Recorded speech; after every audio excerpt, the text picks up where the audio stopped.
Good morning. I'm Sara Sorte and I'm going to be giving an exam for Speech and Drama Grade 4. I'm going to be performing 3 pieces today. My first piece is a monologue titled Goggle Eyes by Anne Frank.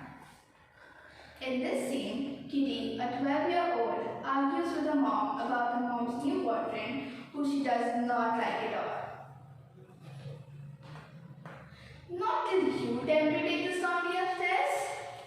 I'm not doing it till you attempt to do it. Yes, Gerald told me. And that's just the point. I won't take orders from Gerald. He's not my dad. He's no business to say what he thinks. He's nothing to do with us. Guest? He's not a guest. Guest don't behave like he does. Guest don't wander into other people's houses and tell the children what to do. Guests stay where you put them and do whatever you suggest they do, till you suggest something else.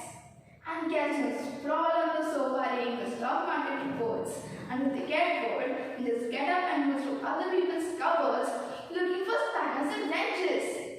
And guests don't wander into people's private bedrooms searching for errors in the pipes. I don't care if my carpet turns into permafrost. I don't want that man then nosing about.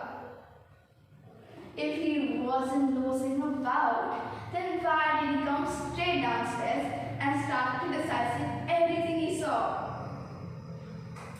I think it's perfectly fair. After all, that's what he's best at, isn't it? Criticizing everything I do, and that's what he likes, and comes and goes as he pleases.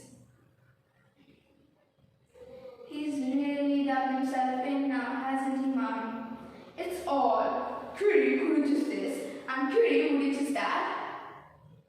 Exactly, but that's what you don't understand. That's what I'm trying to tell you. We're all in this house together, but I don't want him here. He might be your friend, but he isn't mine. And he can't tell me how to be or what to do because he is not my dad and it's none of his business. My next piece is a prose titled Casper in the Glitter by Philip Wrightley. Casper opened his eyes. Darkness. He took his fingers from his ears. Silence. He wasn't sure how long he'd been hiding in the toy cupboard. Fear had made him lose all sense of time. But the silence told him one thing. King Streetwise had gone. Slowly, he pushed the toys aside, crawled out of the tin bath and opened the cupboard door. And his fear was replaced by shock. It was as if a whirlwind had hit the house. All the lights had been smashed or broken. So the only illumination was the moonlight. And in this moonlight, Casper saw wallpaper torn from walls, curtains yanked from windows, carpets pulled from floorboards. Casper walked into the kitchen, his feet crunching over shattered glass and crockery. Cupboards had been smashed. Food was splattered up the wall and across the floor. The gas cooker was buckled, its door ripped off. Casper went to glance through the broken window to look at the garden outside. Or rather what was left of it. The once beautiful rose bushes had been totally ruined. There was nothing but a trampled mass of twigs and branches. One or two bushes had been even dug up and thrown into the house. Casper went to the beauty salon. The hair dryers had been ripped from the walls. All the magazines had been torn to shreds. The sunbeds had been broken beyond repair. All except one. Suddenly, it flickered on, and in this dazzling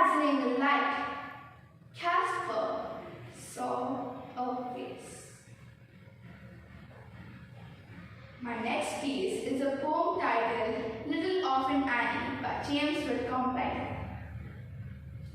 Little orphan Annie's come to our house to stay, and wash the cups and saucers out, and brush the crumbs away, and shoot the chickens off the porch, and dust the hearth and sweep, and make the fire, and bake the bread, and earn her board or keep. In all us other children, while the supper things is done, we sit around the kitchen fire and have the mostest fun. Listening to the witch tales that Annie tells about, and the goblins that gets you if you don't watch out. Once there was a little boy who wouldn't say his prayers, so when he went to bed at night, away upstairs. His mammy hears him holler and his daddy hears him bawl, and when they turned the kivers down, he wasn't there at all. They sneaked him up in the raft room and cubby hole in press, and sneaked him up in the chimney flue and everywhere, I guess. But all they ever found was tist his pants and roundabout, and the goblins will get you if you don't watch out. And once there was a little girl who would always laugh and grin, and make fun of everyone, all her blood and kin. And once when there was company, and old folks was there, she mocked him and shocked him and said she didn't care. And just as she kicked the heels to turn away and hide, there was two great big black things standing by her side. They snatched her through the ceiling for she knows what she's about. And the goblins will get you if you don't watch out. And little orphan Annie says when the blaze is blue, and the lamp wick sputters, and the wind goes woo, and you hear the crickets quit, and the moon is grey, and the lightning bugs in you is all squished away.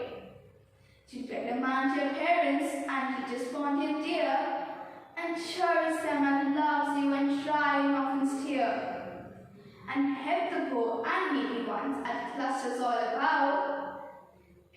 The goblins will get you if you don't watch out.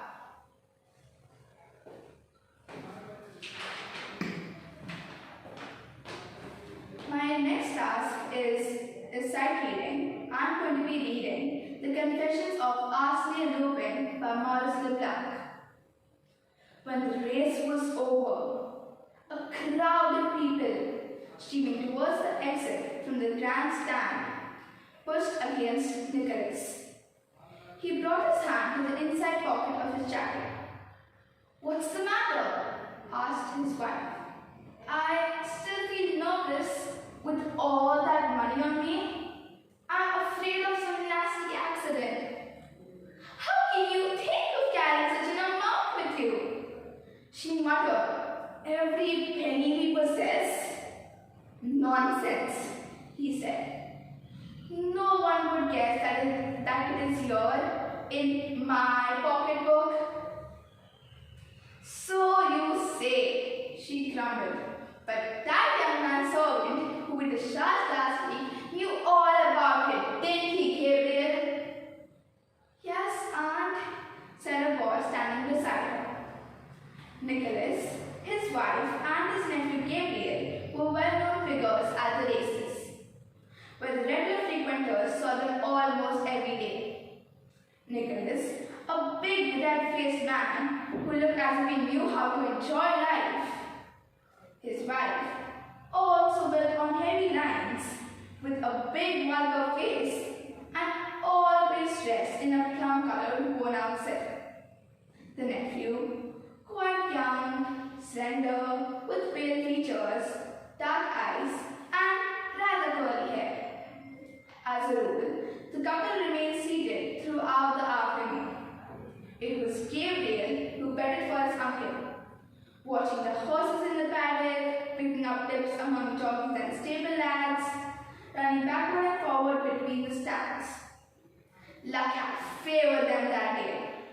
For 3 times, Nicholas's neighbors saw the boy come back and hand him money. And then the luck had changed.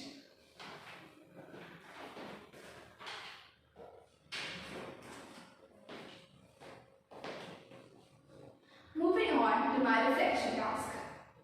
How do you feel your performances went? What were you most pleased with?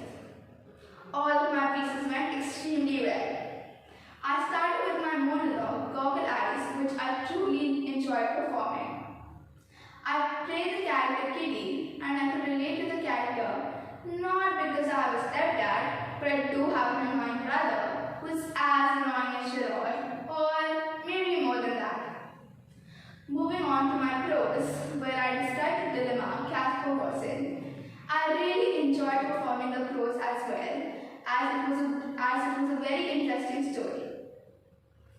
Moving on to my poem, Little Orphan Annie, which I loved enjoying the most because I had never read a colloquial poem before and it was something very new and exciting to me. Describe the imaginary surroundings in one of your pieces. For this answer, I would like to refer to my poem, Little Orphan Annie. I believe this scene takes place in a big cozy kitchen of a big old mansion, which is made up of stones and rocks. It has a wooden dining set with 6 chairs, crockery beautifully set, and flowers laid in a vase. It also has a mining stove out of which one of the burners is lit,